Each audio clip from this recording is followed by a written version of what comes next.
Welcome back everyone. আজকের এই ভিডিওতে বেসিক্যালি আমরা আইটেল S25 এর স্মার্টফোনটিকে ফুল রিভিউ করব। আইটেল S25 এর স্মার্টফোনটি কম টাকার মধ্যে যা কনফিগারেশন অফার করছে তা জানলে রীতিমতো আপনিও আমার মতো অবাক হয়ে যাবেন। ফোনটিতে ব্যবহার করা হয়েছে 6.78 ইঞ্চের একটি ফুল এইচডি প্লাস রেজলিউশনের অ্যামোলেড প্যানেল, ইউনিসক T620 এর একটি প্রসেসর, 8GB র্যামের সাথে 128GB ইন্টারনাল স্টোরেজ এবং ব্যাক সাইডে 50 মেগাপিক্সেলের ক্যামেরার সুবিধা, 5000 mAh বিশাল ব্যাটারির সাথে থাকছে 18 ওয়াট চার্জিং সুবিধা, আর থাকছে উল্লেখযোগ্য ফিচার। তো আইটেল S25 স্মার্টফোনটি এক্স্যাক্টলি আপনার জন্য কেমন হবে, ফোনটি দিয়ে কেমন গেমিং পারফরমেন্স পাবেন, সমস্ত কিছু আজকের এই ভিডিওতে একদম বিস্তারিতভাবে আলোচনা করার চেষ্টা করব। অবশ্যই ভিডিওটি সম্পূর্ণ ওয়াচ করবেন। ভিডিওটি শুরু করার আগে আপনি যদি এখনো পর্যন্ত আমাদের পরিবারের সদস্য না হয়ে থাকেন তো সাবস্ক্রাইব করে পাশের বেল আইকনটি অ্যাক্টিভ করে দিবেন পরবর্তী ভিডিওগুলোর আপডেট সবার আগে পাওয়ার জন্য। চলুন তাহলে শুরু করে দিই আমাদের আজকের ভিডিও। ফার্স্ট অফ অল স্মার্টফোনটিকে আনবক্স করলে আমাদের চোখে পড়বে কাঙ্ক্ষিত স্মার্টফোনটি, একটি TPU case, type C cable এবং 18 ওয়াট চার্জারটি। এই তো মোটামুটি স্মার্টফোনের বক্স কন্টেন্ট হিসেবে এগুলোই থাকছে। ফোনটি পোর্টস এবং বাটন নিয়ে কথা বলতে গেলে ফোনের ডান সাইডে থাকছে ভলিউম আপ এবং ডাউন বাটন এবং পাওয়ার বাটন, নিচে থাকছে টাইপ সি পোর্ট, 3.5mm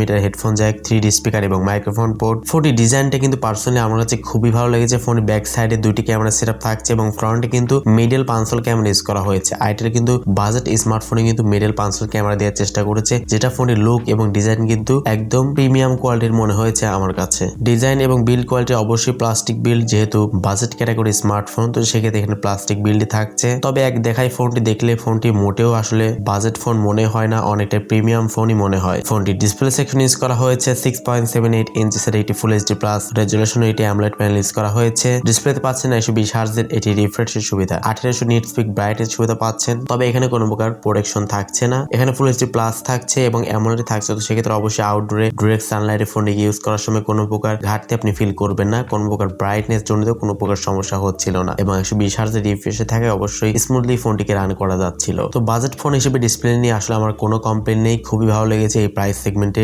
স্মার্টফোনের ডিসপ্লেটি। ফোনটি পারফরমেন্স সেকশন ইউজ করা হয়েছে অ্যান্ড্রয়েড 14 এর সুবিধা, আপ টু 2 মেজর অ্যান্ড্রয়েড আপডেটের সুবিধা পাচ্ছেন। আইটেল OS 14.5 ইউজ করা হয়েছে। চিপসেট হিসেবে থাকছে ইউনিসক T620 এর একটি 12nm ফেব্রিকেশন বিল্ড করা একটি মোটা পরিমাণের চিপসেট ইউজ করা হয়েছে। যারা PUBG, free fire, call of ডিউটির মতো ভারী ভারী গেমস খেলার জন্য স্মার্টফোন খুঁজছেন তারা এই স্মার্টফোনটি না নেওয়াই ভালো হবে। তবে যারা ফ্রি ফায়ার খেলতে চান লো গ্রাফিক্সে তারা কিন্তু ভালো মতোই খেলতে পারবেন। তবে ভারী ভারী গেমস খেলার জন্য কিন্তু এই স্মার্টফোনটি মোটেও না, মানে ভারী কোনো কাজ করার জন্য এই স্মার্টফোনটি না। মোটামুটি স্টাইলিশ ভিডিও দেখার জন্য, টুকটাক ছোটখাটো গেমস খেলার জন্য এবং ফেসবুক, ইউটিউব সমস্ত কাজ করার জন্য, day to day life handling এর জন্য ঠিক আছে। স্মার্টফোনে পাবেন দুইটি র্যাম নম ভ্যারিয়েন্টে, 6GB RAM 128GB internal storage এবং আরেকটি ভ্যারিয়েন্ট হচ্ছে 8GB RAM 128GB internal storage. দর্শক বন্ধুরা, ফোনটি ক্যামেরা সেকশনে কথা বলতে গেলে ফোনটি ব্যাক সাইডে থাকছে দুইটি ক্যামেরা সেটআপ। মেইন ক্যামেরা হচ্ছে 50 মেগাপিক্সেল, সেকেন্ড ক্যামেরাটি অক্সিলারি লেন্স ইউজ করা হয়েছে এবং ফ্রন্টে থাকছে 32 মেগাপিক্সেল একটি ক্যামেরা। ফোনটির সামনে পেছনে উভয় ক্যামেরা দিয়ে আপনারা সর্বোচ্চ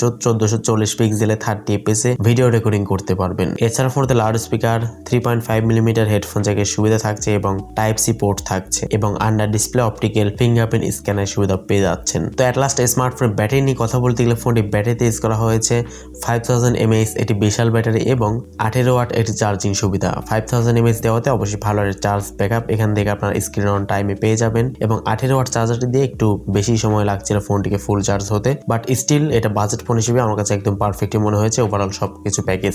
তবে প্রসেসরটা আরেকটু আপডেট করা গেলে অবশ্যই ভালো হতো। তো ওভারঅল 15,000 টাকার আশেপাশে যারা একটি ভালো মানের স্মার্টফোন কিনতে চান, day to day life handling এর জন্য স্মার্টফোন কিনতে চান এবং অনলাইন ক্লাস করবেন, টুকটাক নেট ব্রাউজিং করবেন, Facebook, YouTube, social media handling সবকিছু খুব ভালো মতো কিন্তু করা যাচ্ছিল স্মার্টফোনটি দিয়ে। এবং স্মার্টফোন লঞ্চিং ডেট হচ্ছে এই ফোনটি কিন্তু আগামী এই মাসের মধ্যেই কিন্তু ফোনটি কিন্তু বাংলাদেশে আমরা দেখতে পাবো 15,000 টাকার আশেপাশেই। তো এই প্রাইস সেগমেন্টের ফোনটি আপনার কাছে কেমন লাগলো অবশ্যই কমেন্ট সেকশনে আপনার মূল্যবান মতামত জানাতে একদমই ভুলবেন না। সো আজকের মতো এই পর্যন্তই। আল্লাহ হাফেজ, আসসালামু আলাইকুম রহমতুল্লাহ।